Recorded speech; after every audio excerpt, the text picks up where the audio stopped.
mwanasiasa ambaye anatambulika zaidi. Wakenya wengi tu wamekuwa wakiulizia kwamba mwanasiasa huyu yuko wapi tangu siasa zilipoisha mwaka jana. Leo hii wacha tuweze kusemezana naye, tueleze nini ambacho anafanya haswa akiwa nyumbani, na vile vile ataweza tu pia kugusia masuala na mambo ya usalama katika kaunti hizi 6 zinazopakana na bonde la Kerio. Kumbuka kwamba wiki hii misururu ya mashambulizi imeendelea kuonekana katika kaunti za Baringo, kaunti ya Samburu na hata hii kaunti ya Pokot Magharibi, na tuweze kusikia anasema nini kuhusiana na mambo na siasa na hali ya usalama nchini. Mheshimiwa, karibu sana kwa runinga ya TV47 leo hii baada ya kupotea sana kwa muda baada ya uchaguzi. Pengine Wakenya wanauliza tu umekuwa wapi, unafanya nini? Tueleze tu wewe unafanya nini sasa. Jambo, na shukuru kwa nafasi hii niseme na wananchi.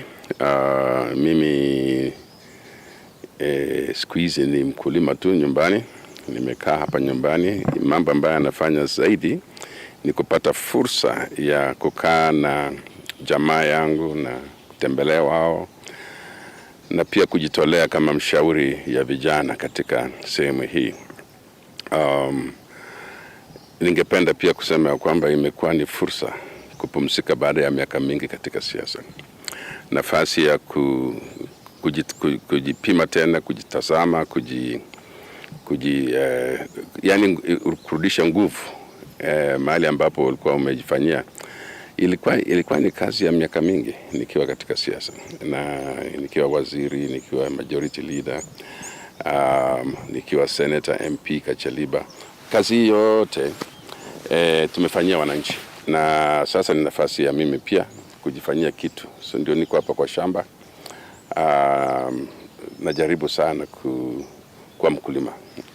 Serikali ipigane kabisa na shida hii ya ufisadi, kwa sababu pesa inapatikana na pesa inapotea. Pesa inapatikana na imekuwa rahisi kwa pesa kupotea. Sasa nitakani ifanywe iwe ngumu sana pesa za serikali kuibwa. Na watu wakipatikana kama wameiba, isiwe ni watu ambao wanaenda kujificha katika serikali. Ati sasa kwa sababu wao wako ndani ya serikali hawezi kushtakiwa, hawezi kupelekwa kotini. No. Kama mtu ameiba na nataka kuomba kama kwa hata rais mwenyewe, kama mtu wako kabisa wa karibu ameiba, wacha ashughulike na sheria. Kwa sababu atakuharibia jina, na hao ndio pengine watatuharibia jina katika nchi ya Kenya, na mpaka pengine wadhamini wetu pengine wataanza kutukataa na kuturuka ati nyinyi hamwezi kuchunga pesa zao. Kwa hivyo ni jambo ya kubalance. Natakia kila laheri President Ruto, kwa sababu ako katika shida kubwa sana, na watu wake wa mkono ndio wanaweza kumlet down. Unapozungumzia pale kwa rais kwamba awe na kikosi ambacho kitamsaidia kufanikisha kazi yake, juzi kumekuwa na ile kamati ambayo ya maridhiano ya kitaifa, ile ambayo ilikuwa inajumuisha wakilishaji kutoka upande wa Azimio na wengine kutoka upande wa Kenya Kwanza. Kwa sasa Azimio inashikilia kwamba iwapo ripoti ambayo itatolewa kamili haitakuwa na swala la kushughulikia gharama ya maisha, basi hawatatia sahihi. Kama tu kiongozi pia, wewe unazungumziaje kamati hiyo? Unadhani kwamba itazaa matunda ili kusaidia nchi, ama pia tu ni kupoteza muda ambao Wakenya wanagaramika sana? Tuzungumzie swala hili. Swala hili ni swala ambayo ni ya kusaidia nchi. Wakati kulikuwa na masukosuko katika serikali ya Uhuru Kenyatta, ilibidi Uhuru Kenyatta wasalimiane na Raila Odinga, yani kiongozi ya upinzani. Hata sasa imefika kiwango ambapo Mheshimiwa Ruto itambidi kusalimiana na huyo kiongozi na hao viongozi wa opposition, ili dunia yetu ama nchi yetu hii ipate pia nafuu, ili tupate nafasi ya kufanya kazi. Kwa hivyo hii kamati ya maridhiano ambayo imeanzishwa, ambayo inaongozwa sasa na Kalonzo Musyoka na huyu Ichung'wa, wamefikia kiwango ambayo ni tayari kupeana ripoti. Jambo moja tu ndio imebaki, nafikiria ni hiyo jambo tu ambayo ni ya kuhusisha gharama ya hali ya maisha katika ripoti hii, na mimi nafikiri itafikia mahali ambapo watakubali kufanya hivyo. Haiwezi kuwa ya kwamba ripoti imefika kiwango ya 90% ama 90%, alafu hii 10% inaweza kuharibu ile yote. Hapana, mimi nafikiria watafikia kiwango na watakubaliana. Na mimi sioni kwa nini mtu anapinga kushughulika na mambo ya gharama, kwa sababu hiyo ndio reality on the ground. Hii ndio reality ya sasa. Asante sana. Twende pale kwa swala la usalama sasa. Kaunti ya West Pokot, kaunti hii imeonekana kwamba ni mojawapo ya zile kaunti ambazo hali ya usalama imeendelea kudorora, na hali hii imechora taswira mbaya sana ya kaunti kule nje. Kila mtu anaposikia kwamba kaunti ya West Pokot anafikiria mambo tu ya usalama. Najua kwamba ni swala la serikali ya kitaifa kushughulikia usalama wa kila mwananchi, lakini unadhani kwamba pia serikali za kaunti zina jukumu la kusaidia serikali kuu? Hapo ni swala muhimu sana katika sehemu hizi za North Rift. Kuna kaunti ya Turkana, Elgeyo Marakwet, Baringo, West Pokot, Samburu. Kuna shida hii ambayo imekuwa kwa miaka mingi sana, hii ya wizi wa mifugo. Na wizi ya mifugo ni tabia mbaya.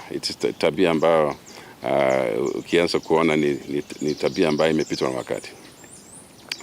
Lakini bado kwa hawa watu ni kama hali ya uchumi. Ni kama hali yao ya uchumi. Hiyo ndio business yao. Na kwa hivyo ni jukumu la serikali kuu kuhakikisha kwamba hawa watu nia zao, fikra zao inabadilishwa. Na ni jukumu la serikali kubadilisha. Na serikali zote mbili, serikali ya taifa, ya national government, na serikali ambayo ya gatuzi pia. Ili watu wetu waanze kujua kwamba ng'ombe unaweza fanya biashara na mambo mengine. Unaweza fanya biashara na kuuza hizo ng'ombe, lakini pia unaweza fanya biashara zingine. Na hali ambayo itasaidia hii mambo yote, kwangu mimi katika ile miaka mingi nimekuwa katika hii kazi, ni vijana wote, watoto wote wapelekwe shuleni. Tukimaliza tu, pengine wewe unachukuliaje hatua ya serikali kupendekeza zaidi ya maafisa 1000 wapelekwe taifa la Haiti? Kwa kusema kweli, najua tumeambiwa mambo. Hali ya Haiti ni pale ambapo hauna uongozi yote, hauna serikali yote. Wajangili ndio wanatawala kule, majangili, wahalifu, magengi, hawa ndio wanaongoza kule sasa hivi. Na wao wote wamejihami. Na kwa hivyo ni vigumu sana kutuma watu kule ambao wanaenda kushughulika kukabiliana na watu kama hawa. So kwa hivyo mimi najua kwamba tunaweza kufanya hivyo. Kenya inaweza kutuma inaweza kutuma polisi wetu 1000, na bado tutakuwa na polisi wengine hapa ambao ni ya kulinda nchi ya Kenya. Wale ni wa peacekeeping, wanaenda kufanya kazi ya peacekeeping huko, na inawezekana ya kwamba tuko na numbers ya kutosha.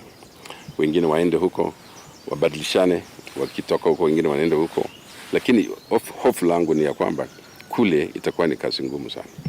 Yeah. Asante sana kwa kuweza kuzungumza nasi. Yamekuwa ni mazungumzo ya moja kwa moja na seneta huyu wa zamani katika kaunti, na vile vile tukiongoza wengi katika bunge la seneti, akiweza kugusia masuala ya usalama katika nchi hii na vile vile tu mambo ya kisiasa. Kutoka kwangu eneo hili, jina langu ni Andrew Juma, na kwako studio. Well, thank you, Andrew Juma, and that is the former Senate Majority Leader, Samuel Pogesi, of course, speaking on an array of matters, including the insecurity in that region, as well as matters bipartisan talks, and also his take on this new regime. But now we take a short commercial break. We'll be back with more. Stay tuned.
concerning the mental health awareness in that specific area.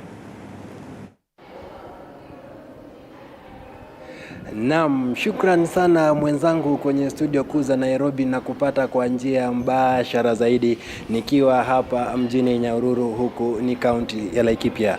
Na leo tukilivalia njuga swala hili la matatizo ya kiakili ambayo inazidi kukumba familia tofauti humu nchini na pia ulimwengu mzima. Ningependa kupata hisia za washauri na saa kuhusiana na jambo hili. Je, kulingana na wao matatizo haya yanasababishwa kwa njia gani na ni jinsi gani jamii kwa ujumla inaweza kusaidia wenye matatizo haya? Okay, asante sana kwa sababu ya nafasi hii nimepewa ndio niweze kuongelea kuhusu matatizo ya kiakili. Majina yangu naitwa Jane Winnie, mimi ni mshauri hapa Nyahururu na Laikipia mzima, na ni jambo mzuri sana kusensitize community kuhusu matatizo ya kiakili. Jambo moja ambayo inasababisha ni mambo ya stress. Watu wamejiwekea stress nyingi sana, especially the youthful generation, kwa sababu kazi zimekosa. Watu wameingia katika umaskini mwingi sana. Sasa hiyo inasababisha watu wetu kuwa na stress na hata watu wazima. Mimi vile nikisema ni ya kwamba hii jambo liangaliliwe kwa makini sana, kwa sababu watu wetu wanaharibika. Unakuta wengine ni wagonja, wengine wametoka wazimu wa kabisa. Ukisuguka katika nchi yetu ya Kenya utawakuta wengi hata wanaokota makaratasi. Jambo lingine ambalo limesababisha hiyo mambo ni ukunywaji wa pombe na dawa haramu za mihadarati. Hizo ni jambo baya sana. Watu wamejiigiza sana, especially generation hii ya youth, wamekunywa madawa, bagi, pombe haramu ambayo imeharibiwa na vitu nyingi. Unaona sasa wakikunywa wanaharibika akili kiasi. Kwa hivyo ningesema ya kwamba hiyo mambo ni nyingi sana, iangaliliwe. Pia jambo lingine ambayo inasababisha hiyo ni kukosa kazi. Kazi imekosa kabisa, na tunaona ya kwamba skills yes watu wako nazo, lakini kazi hakuna. Hiyo mambo inashagia kuhusu hii shida ya kiakili. Watu labda mtu jioni hana chakula, hana tegemeo, wameruse hope kabisa, tumaini imepotea. Kwa hivyo watu wetu wangehistahili kuongelelewa sana ili wapate tumaini, kwa sababu sasa hiyo mambo inaonekana inaleta stress katika nchi mzima. Asante sana. Naam, na kwa upande wako tunawezaje saidia wale wagonjwa ambao wameathirika na jambo hili la matatizo ya kiakili? Asante sana. Jina langu ni Perpetua Wamboi Ngoge. Mimi ni mshauri hapa Laikipia County, Nyahururu Sub County. Na jambo ambalo mwenzangu ameongelelea kuhusu shida za kiakili sababu ya mambo mengi ambayo yanatuhusu. Mara nyingi inaonekana ya kwamba watu wengi society hatuelewi saa zile mtu anaanza kuingia kwa hii shida. So saa zingine mtu anaanza tabia ambazo hajakuwa nazo. Wengine wanaanza kulala sana, wengine hawataki kuongea, wanataka kukaa peke yao. Nayo society inachukulia kana kwamba hawa watu wanataka tu kujitenga ama labda hawana shughuli. Lakini ni vizuri tuelewe ya kwamba lazima tukue our brothers and sisters keeper. Kwa hivyo ni vizuri kuangalia vile mtu ana behave. Character zikianza kuchange, tabia zikianza hataki story na watu wengine, anataka kukaa kivyake, ni vizuri kuangalia na kuelewa ni shida gani ambayo anapitia. Jambo la pili ni kwamba kama vile mwenzangu amesema, stress zimekuwa nyingi. Na wakati mwingine watu wengi wanashindwa kuhistahimili, na ndiposo unaanza kuona watu wameanza tabia ambazo hazieleweki. Kwa hivyo mtu anaweza ingililia dawa za kulevya bila kujua. Wazazi, familia wakose kujua, na kwa hivyo mind zake zinaanza kubehave in a different way. Kwa hivyo ni vizuri tuwe tunaangalia wenzetu vile wanakaa. Tukiona tabia zimeanza kubadilika, kulala kwingi, hataki kukula, hataki nini, ni vizuri kufuatilia. Hasa sana wanafunzi. Hii jambo linaathiri wanafunzi sana, sababu wengi wao wana shida huko nyumbani. Nyumbani kuna stress, ni ukweli economy haileti shangwe. Kuna stress nyumbani, pia wakienda shule nao walimu wanataka kuperform. Kwa hivyo huyu mwanafunzi anashindwa kubalance, na yeye mwenyewe ako na challenge zake mwenyewe. So ni vizuri tuweze kuwasaidia. Ni vizuri ukiona mtoto wako ameanza tabia zingine, before uanze kumwambia anatumia madawa za kulevya, ni vizuri kutafuta ushauri. Wazazi wengi na walimu wameaccuse wanafunzi kwa kuwa wanatumia dawa, ilhali huyu mwanafunzi labda ni mind zake imekuwa so much affected. So inastahili tu sisi kama society we be our brothers and sisters keeper.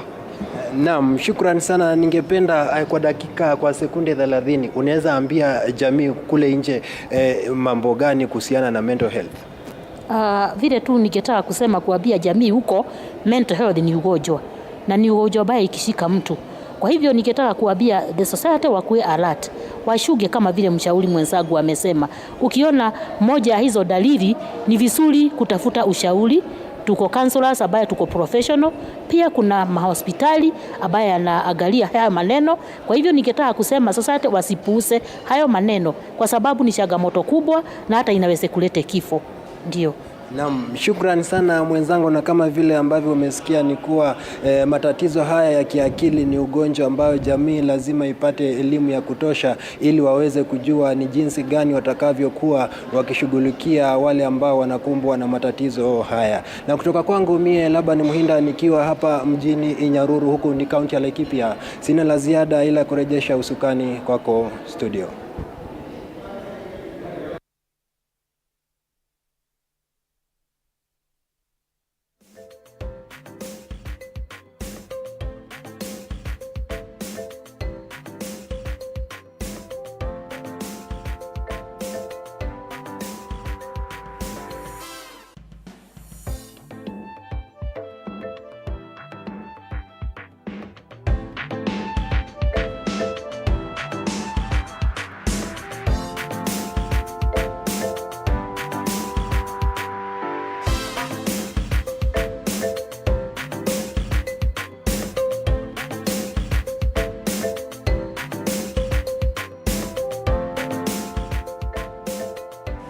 Well, and let's have a look at what is happening internationally and the death toll in Mexico. Mexico's hurricane Otis has now hit 48. The hurricane, which hit the Acapulco last week Wednesday, has so far caused widespread power, water, and telephone outages. Meanwhile, survivors have accused the authorities of inadequate response due to the collapsed telecommunications system. The World Meteorological Organization has described the hurricane as one of the most rapidly intensifying tropical cyclones on record, exceeded in modern times only by another Pacific hurricane, Patricia, in 2015.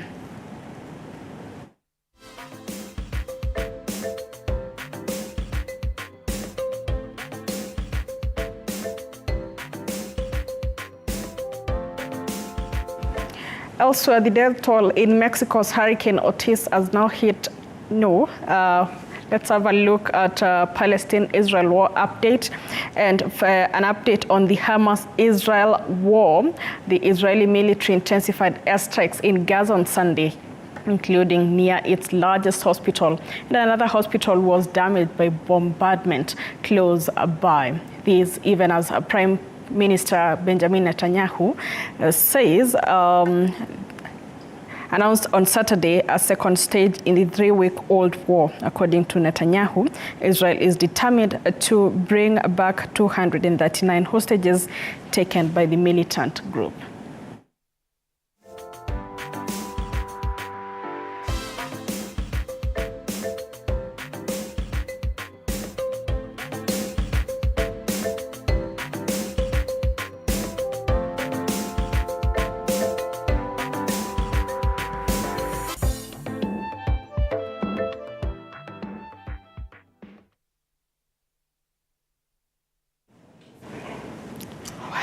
Well, what a Monday. Education, yeah. I tell you, well, by now it is at least 1 hour into the first mathematics exam paper for the KCPE, so candidates are very busy. Don't make noise. And we want to wrap up this edition of Morning Cafe. KCPE exam. Yes. Yeah. Now we transition to CBC, Yes. because next year we won't have KCPE. So we're waiting to see what will happen. And with the absence of KCPE next year, and with the junior secondary school having to go at least until grade 9 Yes. before they transition to secondary school, it is interesting to see what will happen next year at the end of the year. We'll have KIPSEA for the third cohort of CBC, but no KCPE. Yeah.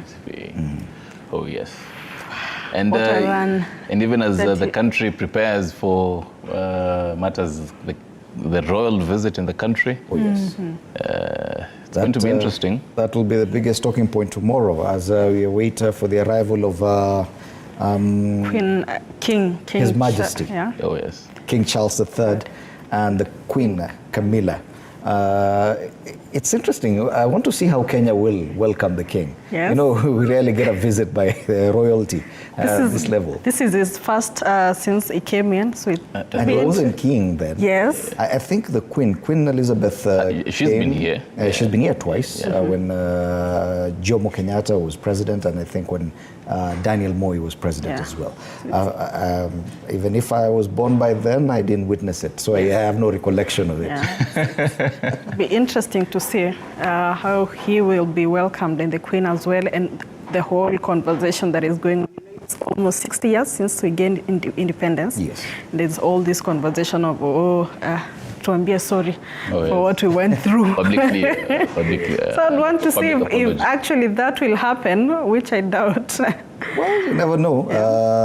It's his first visit as king to a Commonwealth nation. Yes. So wait and see. Oh yes. All eyes are on him. 4 busy days. Oh yes. Yes. For KCPE, I think they have 2 more papers today. English. One English and composition. Okay, English and composition later on. So all the best to all the candidates who are sitting for the KCPE exam, as well as KIPSEA across the country. Mungu awajalie. Na kama ukusoma. Well, you never know. Hata kama ukisoma jaribu kujibu zile. Yeah, miracles happen. You could pray. Yeah. And you get probably what you read even 5 years ago. It's what you get in that paper. Anyway, we wish you all the best, and you're going to do well. Yeah. And remember also KCSE is still going on. Yes. I think the theory papers now begin this week. Home science today. Yes. Last week there was a lot of practical exams. So the theory papers begin today. All the best to the KCSE candidates as well. And this is where we dock for this morning. Thank you for keeping us company from 6 a.m. up till now with all the activities, discussions, and what you're doing here, which I'm not so sure if I should call fitness. You are really struggling today. No, it's not. Not that too much.